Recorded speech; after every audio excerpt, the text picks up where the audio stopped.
Escuela Bíblica a la luz de la palabra, escudriñando las Escrituras.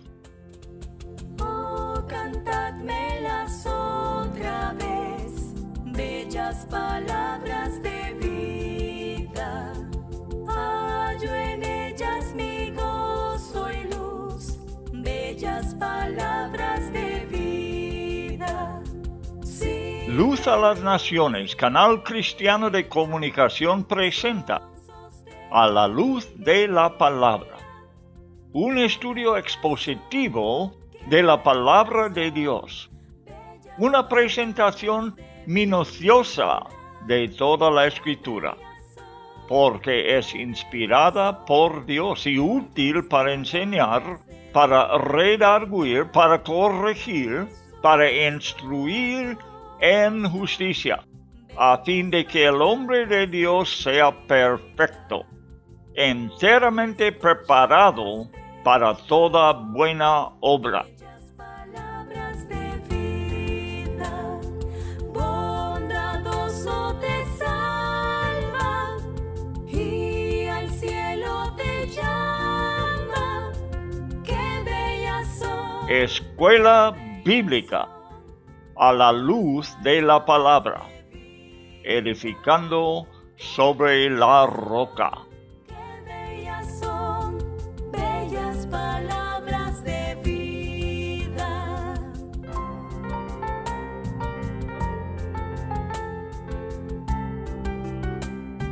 El Pentateuco, la ley de Dios.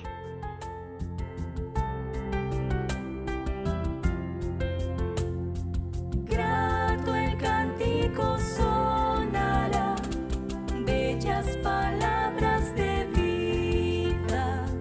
Tus pecados perdonará, bellas palabras de vida. Sí, de luz y vida, son sostén y guía. Qué bellas son, bellas palabras de. Como el arca representaba la temible presencia de Dios, con la ley del pacto, los 10 mandamientos que contenía, igual de temible, representando su justicia, hacía falta un propiciatorio para cubrirla. Ni los israelitas ni nosotros pudiéramos acercarnos a Dios si no fuera por el propiciatorio. Los apóstoles Pablo y Juan nos escriben de la propiciación. Pablo en Romanos 3:25. ¿Quieres apuntarlo? Cristo Jesús, a quien Dios puso como propiciación por medio de la fe en su sangre.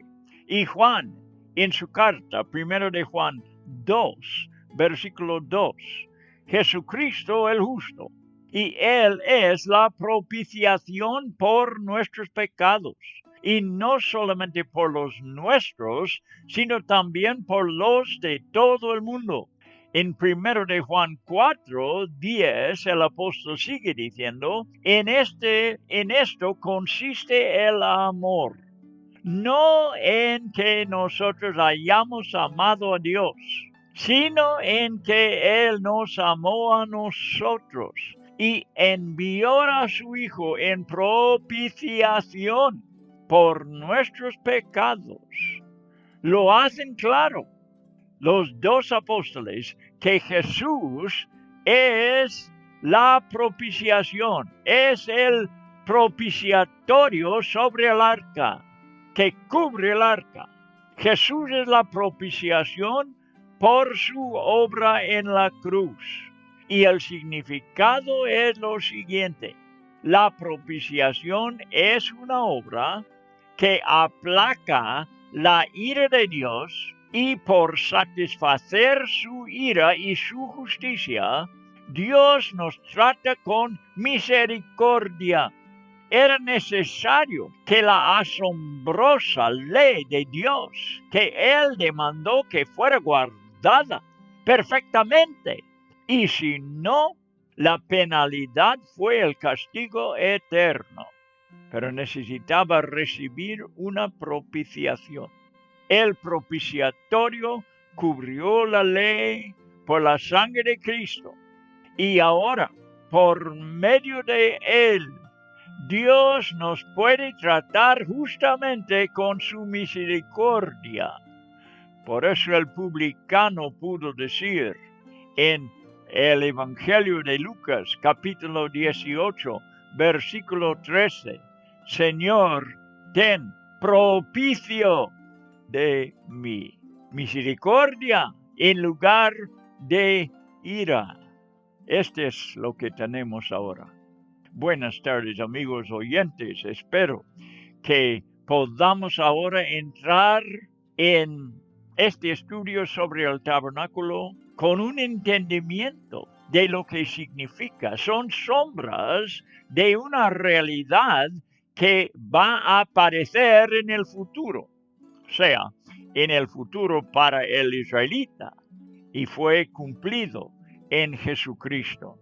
Estamos viendo, ya creo, en lo poco que he pronunciado en este programa, estamos viendo un poco de la persona que es Dios. Dios, hay que saberlo, no se puede cambiar. Dios no cambia, nosotros tenemos que cambiar nuestro modo de pensar y nuestro modo de ver las cosas en general para aceptar el Dios de la Biblia, porque no hay otro Dios. Tenemos que recibirlo, mejor dicho, recibir que aceptar. Nos toca, o sea, Dios puede elegir si nos va a aceptar a nosotros o no, pero nos da la oportunidad de recibir el Dios de la Biblia y abrazarle, tomarle, confiar en él. Este Dios que sí es un Dios de perfecta justicia, que demanda y tiene el derecho de demandar, porque él es creador y Dios soberano sobre todas las cosas, y es santo, infinitamente santo, y demanda el perfecto cumplimiento de su ley. Y si no, hay castigo. Y todo el mundo por no cumplir la ley. Si nos preguntamos honestamente ahora, si hemos cumplido la ley, la respuesta sería que no. Ninguno ha cumplido perfectamente la ley, y por eso estamos bajo la justicia de Dios. Estamos sentenciados a la condenación. Esta es la verdad bíblica, porque Dios es infinitamente santo y su ira cae sobre la persona desobediente. Pero Dios también amó tanto al mundo que ha mandado una respuesta desde el cielo. No un ángel, no cualquier otra persona de los grandes personajes ya en el cielo, sino Dios envió a su propio Hijo en rescate para hacer propiciación, para cubrir esa asombrosa ley que no hemos cumplido. Lo ha cubierto con un propiciatorio, que significa su misericordia para con nosotros.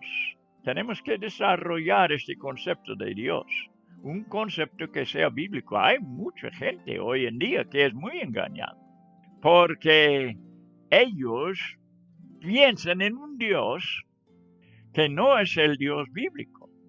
Habla mucho del amor de Dios, sin tomar en cuenta lo que acabo de decir, que es que Dios derrama su justicia sobre un mundo desobediente. Es exigente que nosotros vayamos a la Biblia para saber quién es el Dios de la Biblia, porque ese Dios no cambia. No cambia con los conceptos modernos. No se ajusta para caber en cualquier rincón de la mente humana.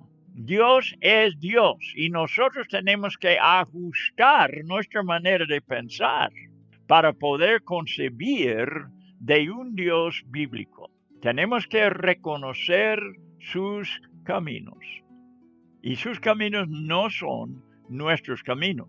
Dios mismo lo ha dicho. Y por eso estamos aquí. Con este estudio bíblico, tú y yo, vamos a meternos en la palabra para aprender los caminos de Dios. Indignos que seamos. Ahora mismo estoy con este sentir de mi indignidad de proclamar lo que estoy proclamando. No lo hago porque soy digno. Lo hago porque la Biblia lo manda que por medio de labios humanos sea predicado el mensaje de la Biblia, que es un solo mensaje, es el mensaje de buenas nuevas para el pecador. Una vez que él reconoce su indignidad y su pecado, se pone en una posición en que pueda recibir las buenas noticias del Evangelio de salvación. Amigos, ¿dónde estamos? En capítulo 25, ahora, del libro de Éxodo. Y queremos avanzar en este estudio de el santuario. Tiene cosas aquí muy significantes para nosotros en el tabernáculo, en todos los muebles del tabernáculo, en todas las características del tabernáculo.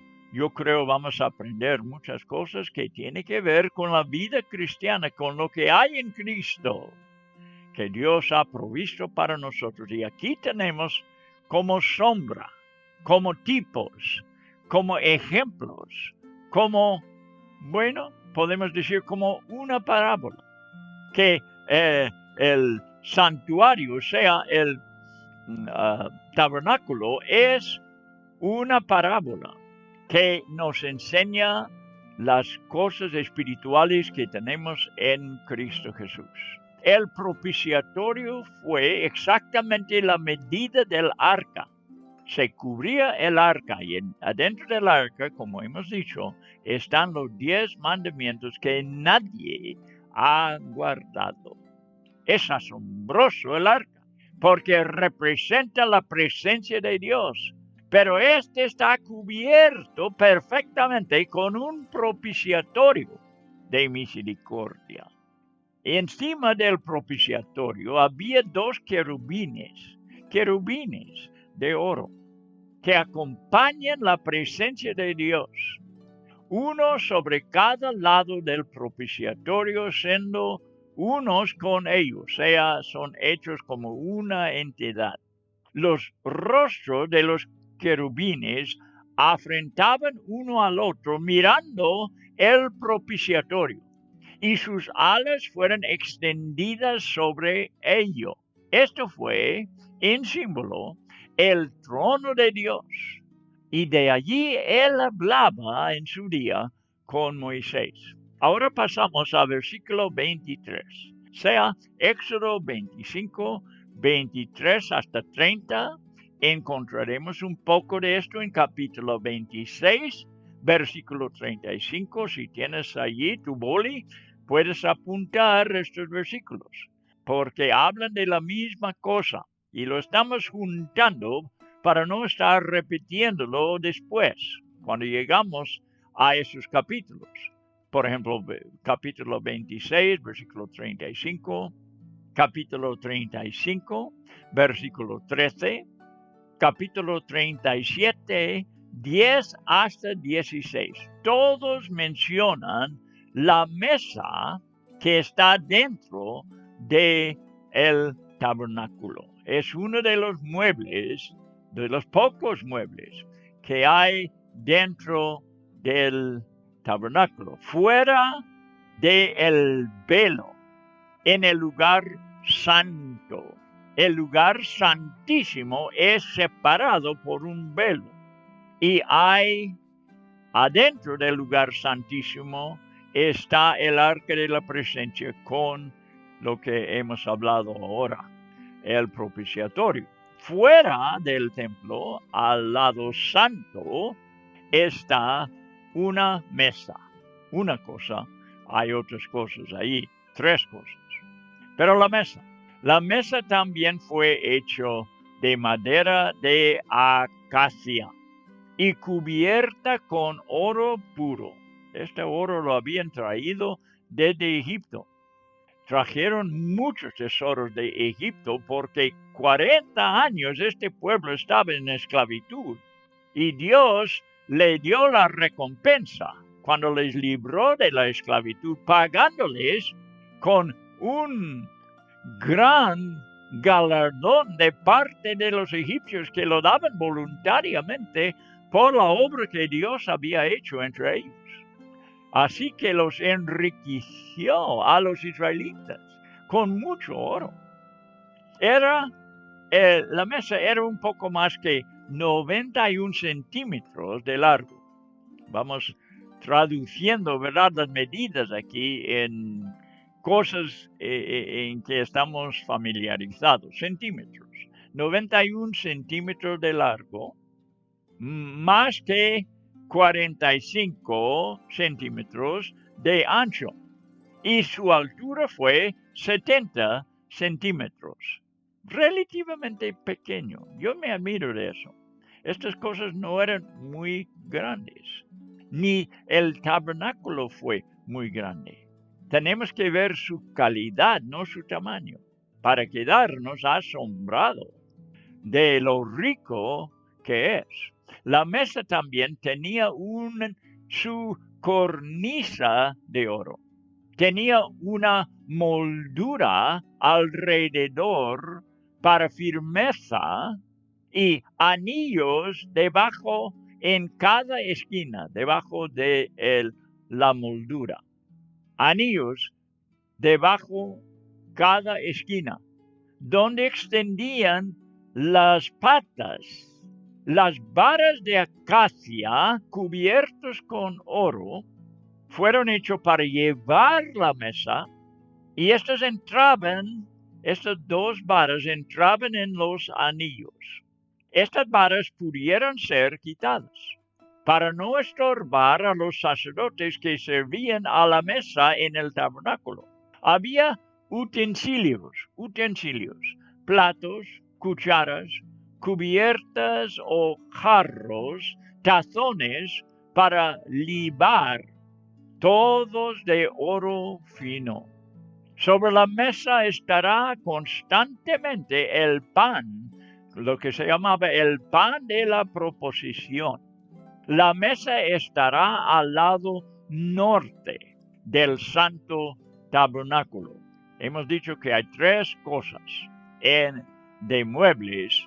Hay 3 muebles en el tabernáculo, en el lugar santo. Bien, había siempre 12 panes en la mesa, constantemente, representando cada uno una tribu. Así los 12 panes representando las 12 tribus de Israel. Y fueron puestos en 2 hileras, con 6 en cada hilera. Además, representaba, eso es lo que nos interesa más. Tenemos que hablar de cómo son, ¿verdad? Pero la representación es lo más importante. Representaba la comunión con Dios. Y a esta habló Jesús a los individuos en Laodicea, en la iglesia. Esto se encuentra en Apocalipsis 3:20. Siempre lo quiero pronunciar lentamente y claramente los versículos, los textos, para que tú lo buscas o para que lo apuntes, porque estamos en un estudio bíblico muy, muy importante, que debemos nosotros entrarnos con todo el corazón, con anhelos de entender como podamos, ¿verdad? Las cosas de Dios.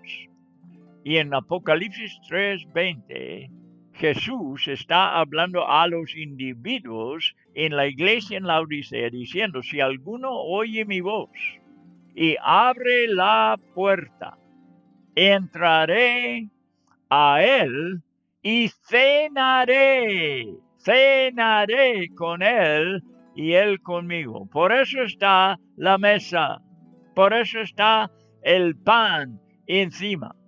Jesús enseñó de este pan. Cuando los fariseos les acusaron a los discípulos por arrancar espigas y comer en el día de reposo. Según ellos, esto no fue legítimo. Esto fue faltar la ley del sábado.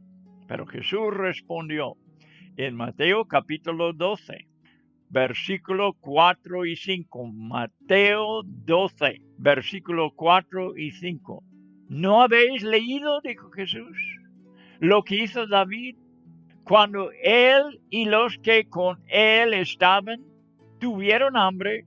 ¿Cómo entró en la casa de Dios, en el santuario, y comió los panes de la proposición? Lo que estamos estudiando aquí, la mesa con los panes de proposición. Los comió David y los que estaban con él. Que no les era lícito comer ni a él ni a los que con él estaban, sino solamente a los sacerdotes. Verás que todo lo que Jesús enseñó tenía que ver con la doctrina de su Padre ilustrada en el Antiguo Testamento. Siempre refería a cosas en el Antiguo Testamento donde nosotros estamos estudiando ahora. Ahora adelante, vamos a ver otro mueble que está en el lugar santo, el segundo lugar, el segundo mueble. Esta está en el mismo capítulo 25, versículo 31 hasta 40. Y capítulo 26, versículo 35. Y capítulo 27, versículo 20 y 21. Y en capítulo 35, versículo 14. Y capítulo 37, versículo 17 hasta 24. Se tratan todos estos versículos de un candelero. El candelero era también de oro puro. Sus diferentes partes y decoraciones fueron su pie, su caña, sus copas, sus manzanas, sus flores. Saldrán de la caña 6 brazos, 3 de cada lado. Cada brazo tendrá 3 copas en forma de flor de almendro, una manzana y una flor, respectivamente. La caña central tendrá 4 copas y manzanas y flores. Habrá una manzana debajo cada par de brazos. Las decoraciones serán uno con cada brazo. No fueron añadidas, fueron parte del brazo. Encima de cada brazo y la caña central habrá una lamparilla, 7 en total, y ellos tendrán sus despabiladeras y platillos. Todo fue hecho con un talento de oro, sea como 43 kilos de oro. Imagínate el valor de este candelero. El tabernáculo no tenía ventanas, así que el candelero era la única luz en medio de las tinieblas. Dios eligió a Israel para que fuese este candelero entre el mundo. Ves que el candelero representa algo. El candelero en un tabernáculo oscuro representa a Israel, que Dios eligió para que fuese la luz a las naciones. Eso se llama emisora, ¿verdad? La luz a las naciones. Lo hemos adoptado esto como cristianos. Y lo vamos a ver enseguida. ¿Por qué? Cuando Él les libró de la mano del hombre más potente en el mundo, el faraón, y derrotaron cada enemigo fue derrotado. Él intentó desafiarles cuando ni el Mar Rojo ni el río Jordán pudieron detenerles. Las naciones temblaban. Todo el mundo fue desafiado por el poder de Dios entre su pueblo. Puedes escuchar las palabras de Rahab. Y vamos allí en Josué, capítulo 2. Josué, capítulo 2, vamos en el momento allí. Versículo 9 hasta 11. Dijo Rahab de Jericó, la que fue una idólatra, la que estuvo entre su pueblo allí. Por alguna manera ella escuchó el evangelio de la liberación del pueblo de Dios y lo que había pasado justo antes que entraron pasando el río Jordán, como habían derrotado reyes. Ahora, mira lo que dice ella, Josué 2, 9, 11, para que vea cómo Israel fue la luz para ella y para su pueblo. Y ella dijo a los hombres, los espías, sé que el Señor os ha dado la tierra y que el terror vuestro ha caído sobre nosotros y que todos los habitantes de la tierra se han acobardado ante vosotros, porque hemos oído, y la fe viene por oír, hemos oído cómo el Señor secó el agua del Mar Rojo. Escuchó de lejos esta historia delante de vosotros cuando salisteis de Egipto, y de lo que hicisteis a los dos reyes cercanos de los amorreos que estaban al otro lado del Jordán, a Sehón y a Gog, a quienes destruisteis por completo.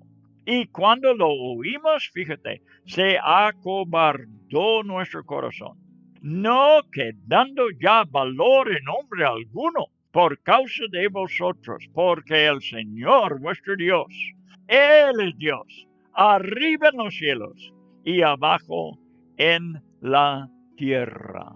Lo dijo una pagana a los espías de Israel.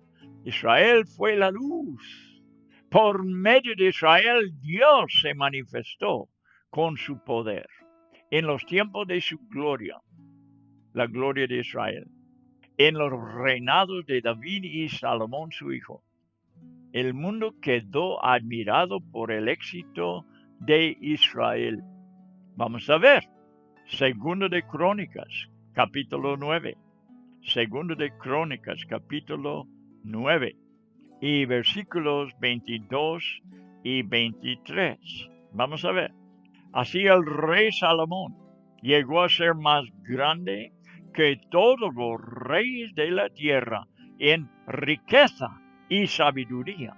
Y todos los reyes de la tierra procuraban ver a Salomón para oír la sabiduría que Dios había puesto en su corazón. ¿Ves?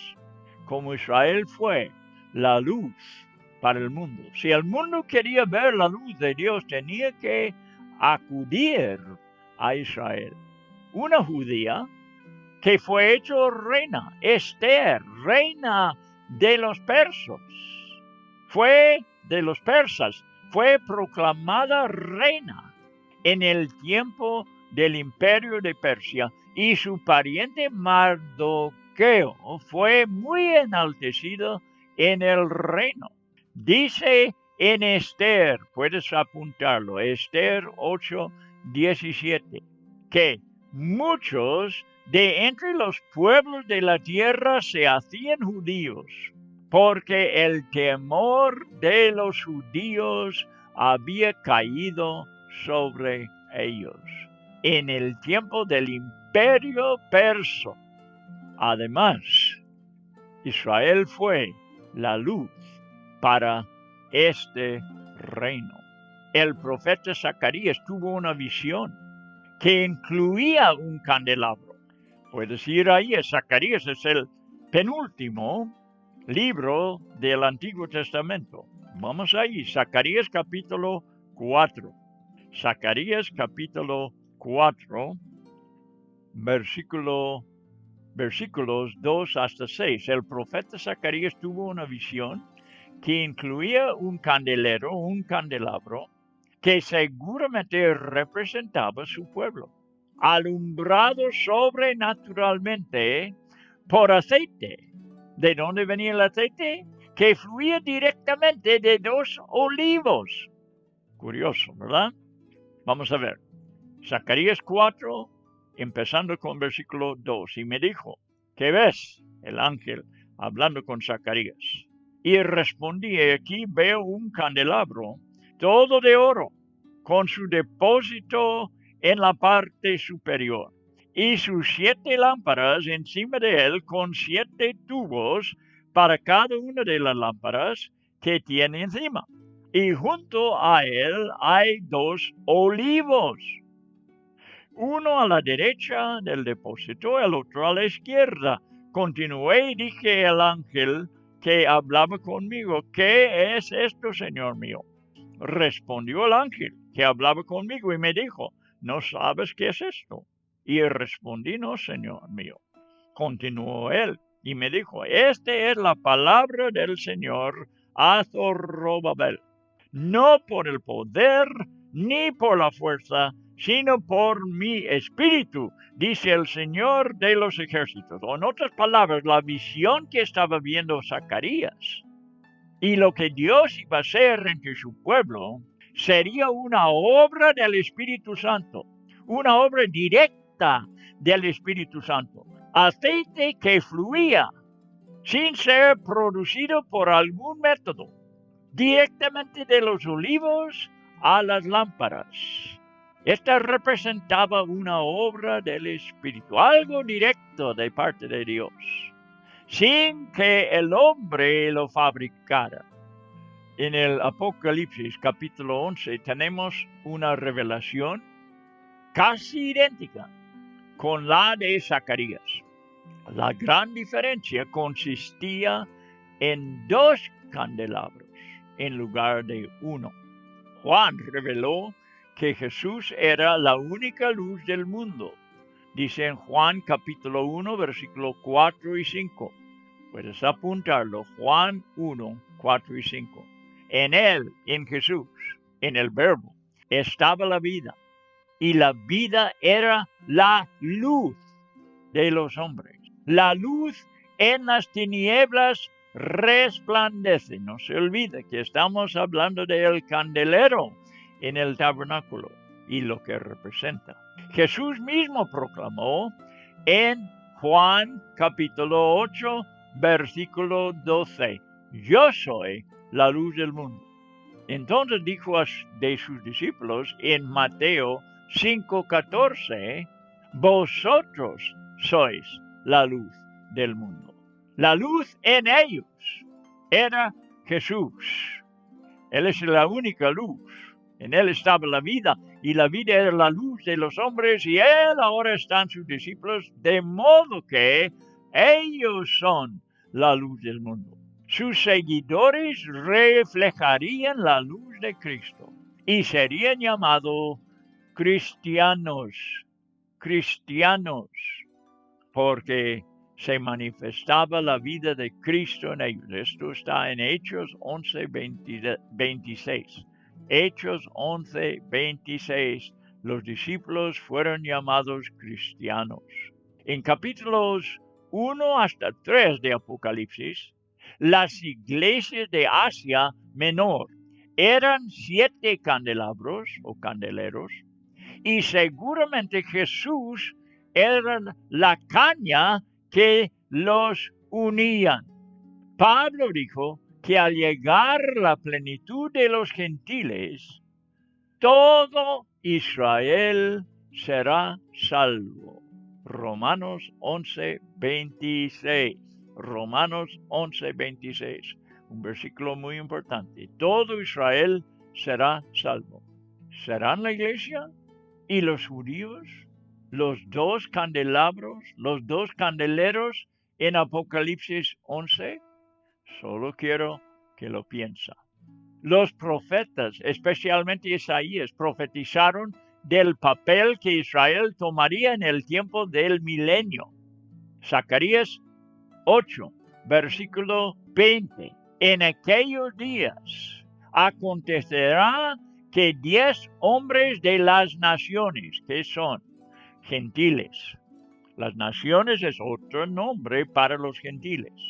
10 hombres de las naciones de toda lengua tomarán del manto a un judío, literalmente, diciendo: iremos con vosotros, porque hemos oído que Dios está con vosotros. Y así que vemos en el milenio el candelero de Israel brillando para que las naciones vengan a la luz. Y así termina capítulo 25 con esta representación del candelero.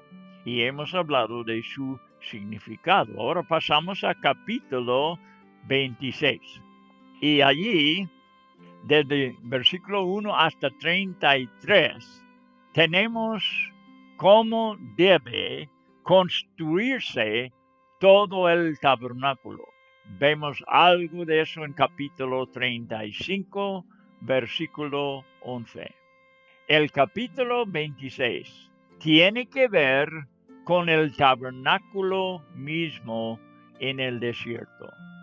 Vamos a observar aquí los materiales y la forma de la construcción. Fue algo que los israelitas pudieran desmontar y llevar de un lugar a otro. Fue el santuario de Dios, hecho a sus medidas y totalmente a su manera. Esto es importante, por eso lo enfatizo. Las cosas de Dios tienen que ser hechas a su manera, según sus medidas. No fue muy grande. De largo medía un poco menos que 14 metros. Y de ancho, más o menos 4,5 metros. No es muy grande. Escribió el autor de Hebreos que fue todo este es en Hebreos 9:9, si quieres apuntarlo, Hebreos 9:9, un símbolo para, ¿cuándo? El tiempo presente. El tabernáculo es un símbolo para el tiempo presente, es decir, la edad de la iglesia, la edad del cristianismo para nosotros. Fue un símbolo para nosotros y por eso, amigos míos, lo estamos estudiando. Por eso queremos ver con claridad luego las cosas espirituales representado por el tabernáculo. Primeramente, el texto describe las cortinas. Sin duda, los israelitas trajeron sus telares de Egipto y muchos de los materiales les fue dado por los egipcios. Las mujeres de Israel, como esclavas, yo creo fueron expertas ya en esta obra. Las cortinas fueron de lino fino, torcido, se llamaba lino fino torcido, de los colores azul, púrpura y carmesí, decoradas de querubines. El lino fino representaba la santidad del Señor. El azul representaba su origen celestial. El púrpura su majestad, y el carmesí, su sufrimiento. En otras palabras, todo está apuntándonos hacia Jesucristo, su santidad, su origen, su majestad y su sufrimiento. Dice el apóstol en Juan capítulo 1, versículo 14, y este es el griego literal, como fue escrito por el apóstol Juan, 1:14, donde dice tu Biblia, el verbo habitó entre nosotros. La palabra literalmente tenía que ser hecha, o sea, tenía que ser inventada, una palabra para explicar lo que él hizo, porque fue única. La cosa fue única. Lo que el Señor hizo cuando bajó de los cielos, y esta es la palabra, tabernaculizó. Búscalo en el diccionario, no lo encuentras. Es una palabra bíblica, de el vocabulario bíblico, para ilustrar mejor cosas que no se puede ilustrar con las palabras, ni en español, ni en inglés, ni en ninguna otro lenguaje. Pero este es lo que hizo el Señor, tabernaculizó entre nosotros.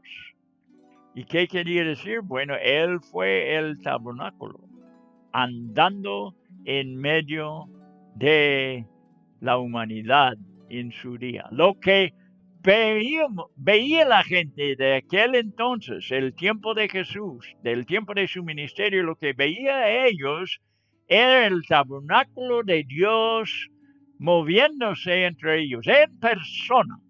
Por eso estamos estudiando el tabernáculo, porque nos está enseñando de Jesús. Repito, el lino fino representando su santidad, el azul su origen celestial, púrpura su majestad, carmesí su sufrimiento. Había 10 cortinas, 5 por el lado sur y 5 por el norte, y todos fueron unidos por lazadas de azul y corchetas de oro. Así fueron unidos unos a los otros. Se hizo como una grande cortina, por un lado y por el otro lado del tabernáculo, uniéndose encima. Estas extendían también sobre el frente del tabernáculo y la parte de atrás, como los dos lados. Las cortinas de adentro fueron cubiertas encima de cortinas de pelo de cabra y fueron unidas de la misma forma, de lazadas y las corchetas, pero estas fueron de bronce y no de oro. Los de adentro eran de oro. Sobre esto había otra cubierta de pieles de carneros, teñidas de rojo. Y todavía encima de esto otro cubierto, 3. Una cubierta de pieles de tejones, encima de todo. Lo que veremos es que desde afuera el tabernáculo fue práctico, protegido por materiales que no eran muy hermosos.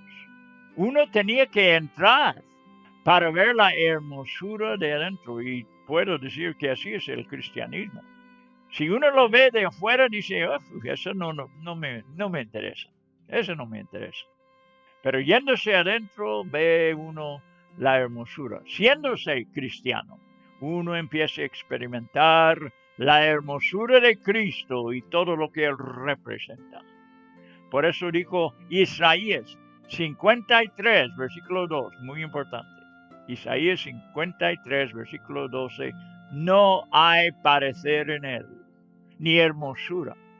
Le veremos, mas sin atractivo, para que le deseemos. Cristo en su persona no era atractivo.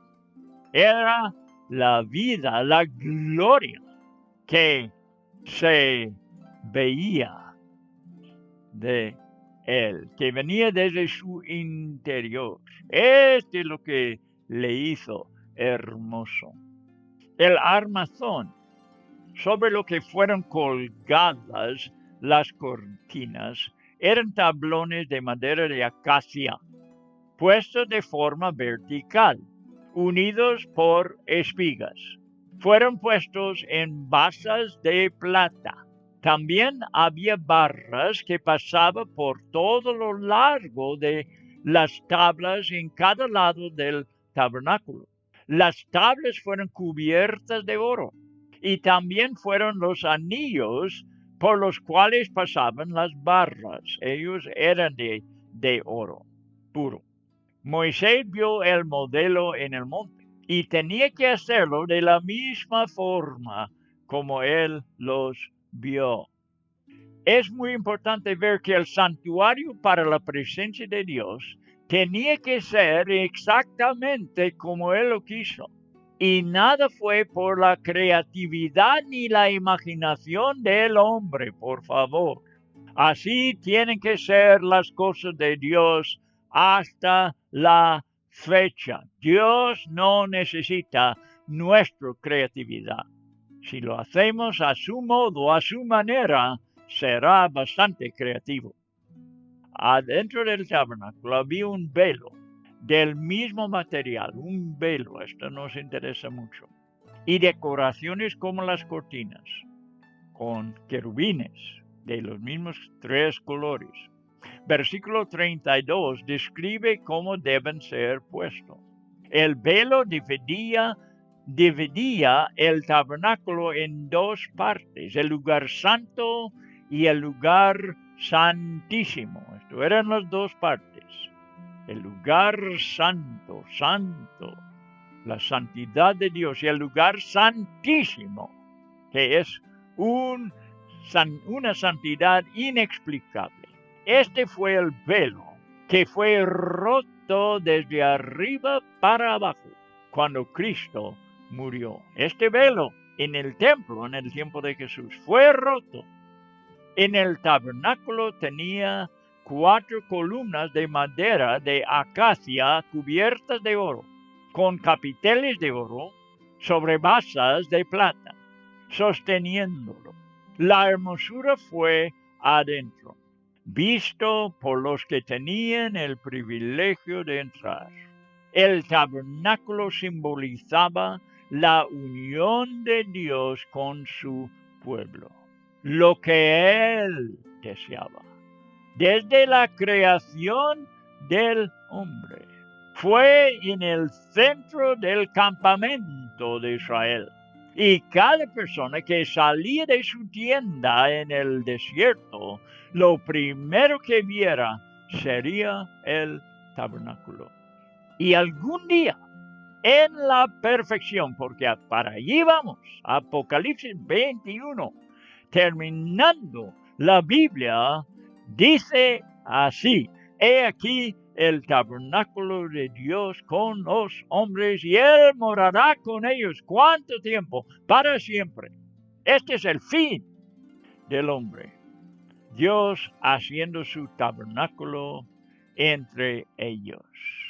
Lo que el Apocalipsis describe es la perfección de la unidad de Dios con su pueblo. Amigos, estamos llegando al fin de nuestro estudio. Espero que te entusiasmes como yo, viendo estas cosas una vez más, estudiándolo, viendo cómo Dios está en todo eso, viendo cómo desde el libro de Éxodo, en verdad desde el libro de Génesis, Dios está mostrándonos su plan, su evangelio. En el tabernáculo ahora que estamos estudiando está el evangelio. Hemos hablado ya. En el primer estudio de hoy, en la primera parte del estudio de hoy, hablábamos del propiciatorio. Ese no es más que el evangelio. El propiciatorio es Cristo. Él ha hecho la propiciación para nosotros. Y bien, hemos terminado en Apocalipsis con el estudio de hoy, viendo la perfección de la unidad de Dios con su pueblo para siempre. Y quiero, amigo mío que me escucha, no eres cristiano. Estoy hablando precisamente a la persona que me escucha ahora que no es cristiano. Tú no quieres faltar en ese día, cuando el pueblo, cuando la presencia de Dios baja de los cielos con la nueva Jerusalén, y Dios está en medio, con el hombre, habitando entre el hombre, y veremos su cara, dice la Biblia. Este es el fin del hombre. Este es su propósito, ¿por qué existir? ¿Y quieres tú no ver eso? ¿Quieres tú no participar en esto, en el propósito por lo cual el hombre fue creado? Hombre, perdona si lo hago, si esto te ofende, no quiero ofender, pero es una verdad que si no vivimos el propósito que Dios tiene para nuestras vidas, somos como basura. Digo, en el sentido de que no servimos a Dios, nos echa fuera. Nos echa fuera de su ciudad, fuera de su plan, fuera de su propósito. Y nunca participaremos con su plan y propósito eterno que Él tiene para el hombre, y empiece cuando el hombre acepta, cuando el hombre recibe el Evangelio de Jesucristo. Bueno, amigos, hasta la próxima vez. Yo espero que cada cristiano ha aprovechado del estudio de hoy y que sea una gran ayuda para tu vida espiritual, porque queremos edificar la iglesia con la palabra. Hasta la próxima vez.